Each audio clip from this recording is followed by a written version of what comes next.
Hello, Brady Barrows. How are you? Aloha from Hawaii. Exactly. Thank you for accepting doing this interview on rosacea. You Yes? you were a rosacea. You're a rosacea. Yes. A rosacea is someone who suffers from rosacea. Yeah, and you were able to get over it, and you've been sharing your what you found out, and you're making some recommendations. You wrote books, and Yes. we want to hear all about it. So, what is actually rosacea? Well, rosacea is commonly known, it's been known in the past as adult acne, but it is different from acne. It's not acne. Generally, what happens is if a person has acne-like appearance and the doctors give them acne treatment or they get over-the-counter acne treatment and it doesn't work, generally what happens is a diagnosis of rosacea happens if the patient has flushing, because flushing is usually, not always, but usually it's the primary symptom of rosacea. Rosaceans flush or blush, and it causes many, like heat and painful flushing that hurts. On men and women. Men have it too, Yes, obviously, absolutely. because you had it, but it's localized on the chin, the nose, the cheeks. Yes, generally rosacea is on the face, and on most cases. Very few cases are beyond the face, but it does happen beyond the face, the neck, sometimes the chest.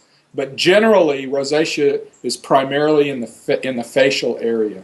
So you've done some major research. You're coming out with a journal right now that some really medical research, because it's something that affects millions and millions of people on the planet, and it doesn't seems to be a cure for it. There seems to be no scientists that have been able to give us a solution. I'm saying us because I'm a rosacea as well. Well, you have yours under control I for have it pretty. undercover. That's Yeah. different. Oh, it's undercover. Well, I don't have my rosacea cured. There is no cure for rosacea, and sometimes rosacea does go into remission. There's reports of that. As you get older, sometimes there's cases that go into remission. But generally speaking, there is no cure. All you can do is control it. And what happened to me was in 1999, I discovered, my wife gave me this book called The Sugar Blues, and it's by a guy named William Dufty. And I read the book, and my wife says, well, why don't you try that, where you just avoid sugar? And so I stopped eating sugar. It's really hard to stop eating sugar. It's like an addiction. And I stopped, and my rosacea got better. And so in '99, I posted a little deal on one of my websites and said, hey, if you stop eating sugar, see what happens. And I got all this feedback. Yeah, it works. And so when you go to any rosacea official trigger list, there's triggers for rosacea that's been proposed. No, none of them mention, hardly any of them mention sugar or high carbohydrate. And so what I did is I came up with what's called the rosacea diet. And basically what I tell people, rosaceans, is I tell them, don't eat sugar or high carbohydrate just for 30 days to see if this works. And if it works, then you modify this diet any way you want. But the main point is sugar is a rosacea trigger. What is the cause of rosacea? Why does sugar triggers that? Well, there's a lot of theories on the cause of rosacea. And so as a result, I came out first with this book called The Rosacea Diet. Mm-hmm. I came out with that in like 2003. And then later, because I kept learning more and more about rosacea, I came out with a bigger book. It's called Rosacea 101. And in that book, I cover a comprehensive 373-page book about rosacea, the theories of why it's caused. And there's several theories, but none have been proven. One of the theories is rosacea is a vascular disorder. That's a very popular theory. Another theory is rosacea is caused by some kind of bacteria or fungus. Another theory is that it's inflammatory. It's something to do with the immune system breaks down and your face gets inflamed. And there's a few other theories you could discuss. It goes on and on. One theory is Demodex mites, these little mites that are on our face. They go amok and they somehow contribute. There's a big controversy over them. Why some people versus some others, and how does it come out? When? I'm sorry? Can it come out at any time, and why is there some people than others? Well, generally speaking, rosacea comes out in adults. That's another one of the factors in diagnosing rosacea. Rosacea, though, sometimes is used as kind of a catch-all for any kind of red face. Mm-hmm. But it turns out it could be other rosacea mimics. Like, for example, perioral dermatitis is usually right around here, and that's another skin disease, but it looks very much like rosacea. And then there's another one, seborrheic dermatitis. It looks very much like rosacea, but it's different. And so I have a chapter called Rosacea Mimics. Mm-hmm. Well, going back to the things to do to at least reduce the redness and the inflammation and the infection in some cases. A lot of people, stop drinking, stop eating spices, stop eating sugar. I mean, there's no more life then, and you become totally obsessed. There's pages and pages of testimonials of people having this rosacea for years and years and years, having gone through antibiotics, having done so many things. Yes. Basically, I cover in Rosacea 101, there's 5 ways to control rosacea. There's 5 different categories. The first category is to just go to a doctor and get prescription treatment. And antibiotics have been used for rosacea for way over 50 years. I've documented this. Mostly tetracycline. But now they've come out with this new type of tetracycline. It's called doxycycline. And there's a new company, Galderma, has come out with this low dose. It's not supposed to be an antibiotic, but it is a tetracycline derivative, and it's a timed release antibiotic. And what's the problem with antibiotics? Well,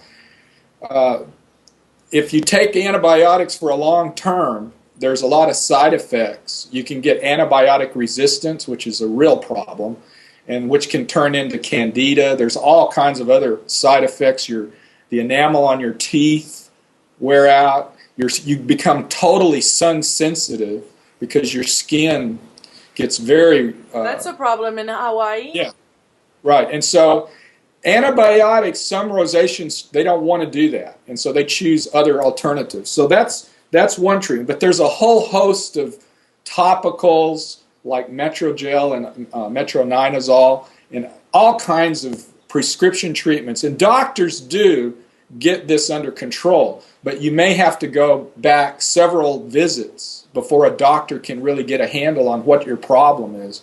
Because each individual is a little bit different. And so some prescriptions don't work, and you have to just keep trying. But what about the alternative? Yeah, you have, sorry. More on the alternative side would be great. The second way to control rosacea is been postulated is trigger avoidance. And what you do is you avoid whatever is triggering it. Okay, there's only been one actual clinical study done on rosacea triggers. Just one. And what it was they were saying, well, coffee, I drink coffee, okay? Coffee is a rosacea trigger, all right? Well, they did one research, and it wasn't the coffee, it was the heat in the coffee. Because you can just drink hot water and it'll produce a flush, and that aggravates rosacea. So what trigger avoidance is you're trying to figure out what is triggering either a flush or a rosacea flare-up. and you avoid it, okay? And it's usually dietary. There's environmental triggers, like going into a spa, all kinds of. But there is no real trigger that's proven that it will produce rosacea in everyone, because these are all anecdotal reports. And so that's number 2. Number 3, there are a lot of light devices. It's called photodynamic therapy. They have laser, they got IPL, which is intense pulsed light therapy. They've got all kinds of light devices, and many rosaceans are using that.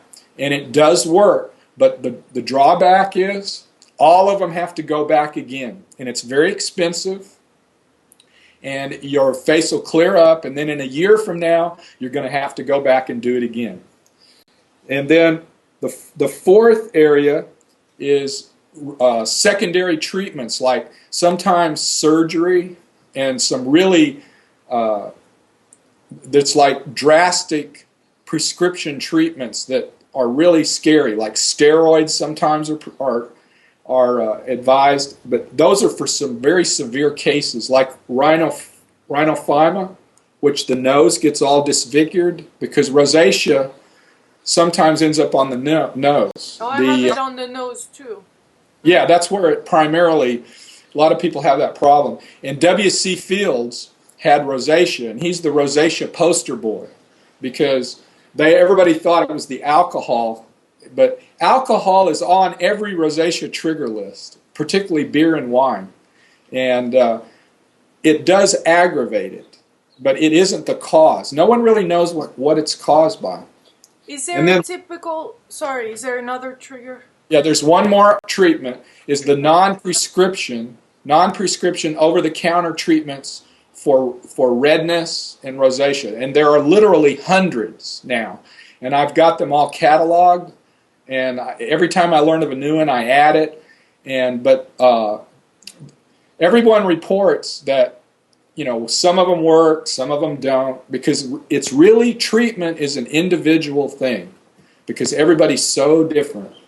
And everybody seems to trying to follow the path of others. Is there a common type of people in the behavior, in the emotional? Have you studied the psychology and the emotional side of rosacea? Why those type of people? Yeah, and there's a real interesting article in this new journal. I founded a nonprofit organization for rosacea in Hawaii, and we have 600 members, and it's free. And what we're doing is we're going to promote rosacea research and patient advocacy. That's what the purpose of this nonprofit is. And I got a bunch of doctors, dermatologists, and there's a real interesting article in here. It's called Rosacea and it's called Psychological Stress and Rosacea, and it's by this Professor Drummond, and he's from Australia. And there's a definite, at the very least, stress is a rosacea trigger. It aggravates the whole thing, and it's a real documented thing. He did it with another student, and it's a really interesting article. And everyone should get this journal. It's the very first rosacea dedicated journal, and it was produced by rosacea sufferers, and all of us are volunteers. So it's at irosacea.org, and everybody should join. I was going to ask you about do you know Louise Hay? Have you heard of Louise Hay? No. She wrote a book called Heal Your Body, and for her, every single disease that exists is coming from something that we're not accepting in our life. It's a dis-ease of something. And what she's pointing at is the acne and things like that, or facial, are related to not accepting ourselves as we are. Yes. Would that ring a bell in the report? Would that coincide with something that you found? Yeah, on chapter 6 in my book, Rosacea 101, I title it Rosacea in Psychology. Mm-hmm. And there's a man that very similar to who you refer to. His name is John Sarno. He wrote books about healing.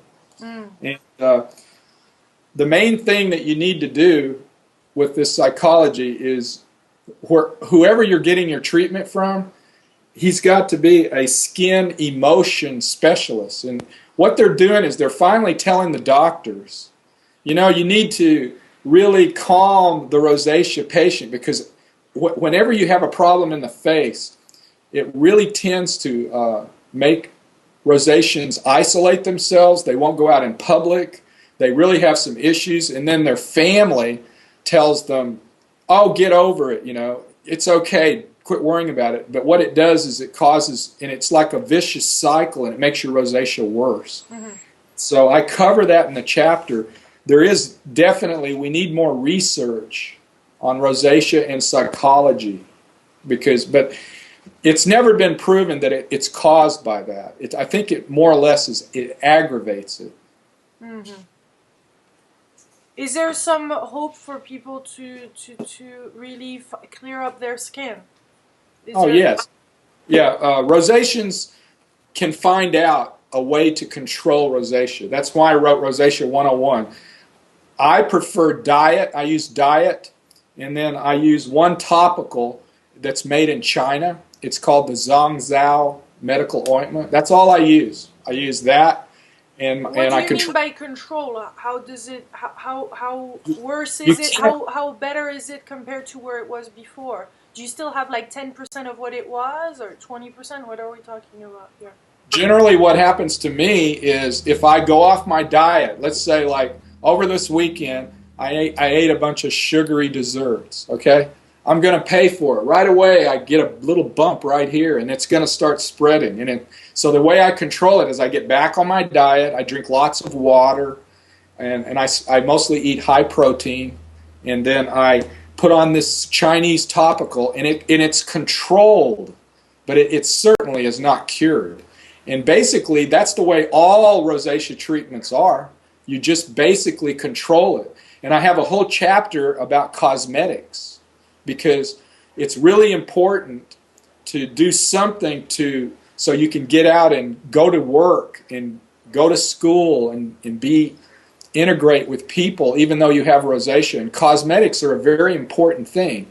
And the two colors for rosacea are yellow cosmetics or green cosmetics. Green, and it covers the red. We're going to become all Martians. Maybe we'll come from another planet and we have those things on our face so we can get our green face back on. So anyway, we gotta laugh about it. I mean, humor is part of the cure. Yes, absolutely. I'm a firm believer in that. And so, I've devoted a lot of time and energy to help people with rosacea. And there's a lot of online support groups. I have a whole website, and I wrote an article about the online rosacea support groups. There's basically about 3 that are the major ones.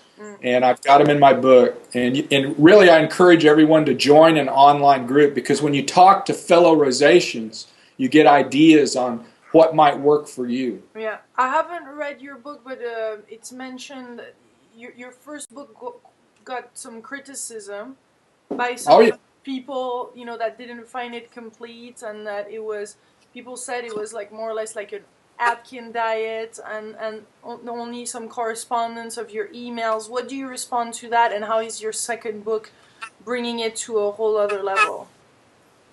Well, the first book it's an Atkins-like diet, I'll admit that. It's just a high-protein diet, low-carb. And there are many diets like that. South Beach diet, there's all kinds.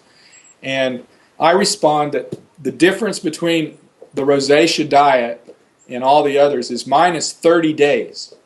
I just say, look, 30 days, don't eat sugar, eat high protein, is not going to harm anyone for 30 days. There's no way. And then after that, then you can modify your diet any healthy way you want. But you'll note that every time you increase your sugar or high carb, your rosacea flares up, because sugar is like feeding whatever it is. It's feeding it, and you have to avoid it. That's So how how is the second book an upgraded version of the first one? All right, well, I include the rosacea diet in this book, Rosacea 101. I include it, but then I added, it's 373 pages, and it's a comprehensive what you need to know about rosacea, and you can do all these other ways to treat rosacea, those 5 ways to treat rosacea, and I cover it all in different chapters. So it's very comprehensive, and I've got a lot of reviews from even physicians that say this is a good book. I read that. Thank you very much, Brady, for sharing with us your experience and putting it out in the open and following the different steps. Obviously, it's the first time you publish a book is not you learn a lot from that, I guess, and now you're bringing some really, doctors into the picture and some very tangible research. So thank you for doing this on this subject that is not enough written about on a scientific level. Thank you. Well, thank you.